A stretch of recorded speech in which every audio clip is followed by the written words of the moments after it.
Well, hi guys, I'm Stephanie. If you've subscribed and you've been on this page, then you know that I have posted loads of interviews with incredible boxers, and it's all just been interviews. But I thought, you know what? I actually want to bring some lovely sitting down chatting videos, all things boxing, every single Sunday from here on out. I do have my social media platforms, Boxing with Steph, both on TikTok and on Instagram. And on there, I post a video every single day talking the latest of what's been going on in the lovely world of boxing. But I thought, what about a one long form video and we just chat and we chop it up, all things boxing in just one long video. So here we go. This is the first of many. So get cracking. Of course, for my first video, it has to be the fight, incredible fight that we've just witnessed, Canelo versus Crawford. Gosh, what a cracker. So for this fight, right, I actually did a 3-part video on socials and I was just breaking down what like the background to this fight to people who maybe have had no clue on boxing whatsoever. It was a suggestion from friends. And actually doing it was just so incredible and I very much enjoyed it. Some of the points I actually realized was the fact that, like, look, Crawford is going into this fight as the underdog, right? He's moving up 2 weight classes, some are saying 3, to fight the undisputed champion at 168, the top dog at 168 for his belts, all his belts. And to think of it, it's like, whoa, you're coming in as the smaller guy. You are literally daring to be great, to take on the naturally bigger guy. And whoa. And Canelo was like, yeah, I'm going to put all my titles on the line. Obviously, very confident that he can do this. And Crawford being very confident he could also do it. And watching the post fight interview, he was saying that, you know, he knew that he was going to win the minute that Canelo signed it. And do you know, one thing that's really beautiful and just so great to see is just Crawford's confidence. Like, he was so confident on himself, like super confident. And like just watching like other interviews from people who are close, like around him, the one thing that they kept saying was that like he always likes to win and he's very confident in himself. And just knowing that and then seeing what he done, it actually shows how much of a big part that actually plays, like really betting on yourself. And that's one of the things that I really love about boxing, the fact that like you win here first and you have to win here first, and how much you really got to bet on yourself even before you go into the fight. Even when you're considering the fight, you really just got to bet on yourself. But anyways, we watched the fight. Crawford done it. He made history as the first male to be undisputed at 3 weight classes. History was made. He dared to be great, and look at what he's done. It's just so incredible to see. And he has proved so many people wrong. He's proved so many doubters wrong as well. Like, I know a lot of two things that I saw like recurring that people kept like was very concerned about was, one, the weight, you know, like him going up 2 weight classes. Seeing him in the ring, he looked very comfortable. He looked very good. He moved well. And the second thing was taking Canelo's power punches. He took them and he gave them.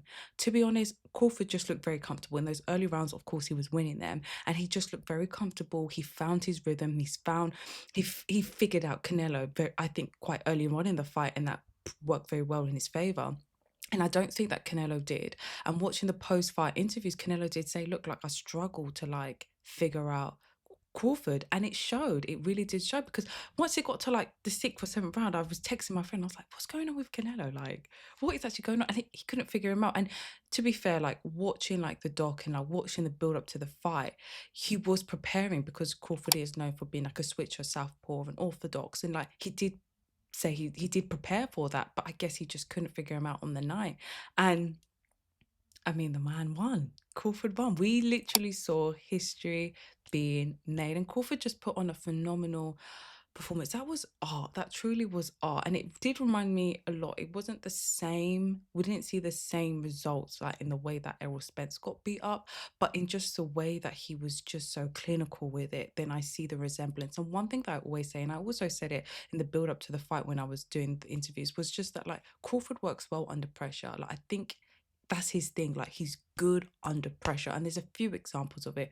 One of them being his fight with Sean Porter before they went into the 10th round. Like, he found out, his corner told him, like, look, like you're losing on the points. And he was like, what? How? And then 10th round, like, he knocks him out.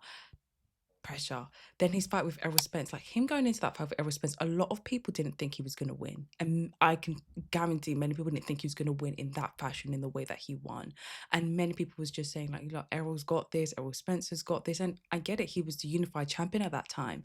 And pressure again. I just think that Crawford works well under pressure. And him going into this fight as the underdog, moving up 2 weight classes, pressure. There is a lot of pressure. Although Crawford didn't have anything to lose. I think if it didn't go Crawford's way, it was just if he didn't win, it would have just been like, do you know what? Look, hey, like I just dared to be great and it didn't work out for me.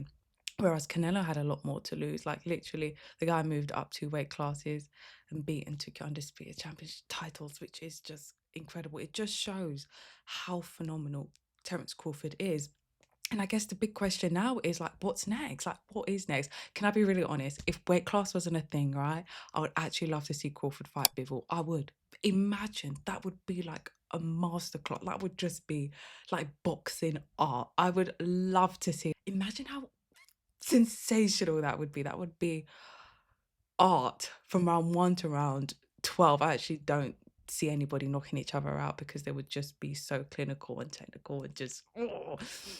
And for Canelo, I think throw Canelo in with Hamza Shiraz. Do you know, like his previous fight, like Hamza Shiraz's previous fight with Edgar Berlanga, it was said like whoever wins that fight, then they could take on Canelo. So I just think Canelo hands with Shiraz. I mean, they've both won against Edgar Berlanga, although that's not like the main factor here. But there was also talks when Hamza Shiraz won against Edgar Berlanga. It was like Hamza Shiraz was able to do something that Canelo wasn't. He was able to beat him in a way that Canelo wasn't. So that's also another talking point. But I think Hamza Shiraz and Canelo, why not? I think Shiraz should probably have 1 or 2 more fights before that Canelo fight. And I think with Crawford, I mean, the question is, what do you do from here? Like, seriously, what do you do? Like, who do you take on? Like, who is there to fight? Like, you've literally taken on one of the best. Like, who next? And what do you do next? But as always, I'd love to hear from you guys. This is why I talk boxing online. I do not have many friends out there who love boxing as much as I do. So I literally said, you know what, I need to go and find my boxing community. So here I am. Let me know you guys' thoughts in the comments. What did you guys think of the fight? Who would you like to see Canelo and Crawford fight next? And like I said, every Sunday I'm going to be posting one long form video talking all things boxing, like the latest has been going on throughout that week. So this is starting from today. But you can find me on TikTok and on Instagram, Boxing with Steph. Like I said before, that I post one video every day throughout the week. But do like, comment, and subscribe. Let's keep chopping it up in the comments. Find me on TikTok and Instagram throughout the week. And I'm going to see you guys next week, Sunday. Goodbye for now.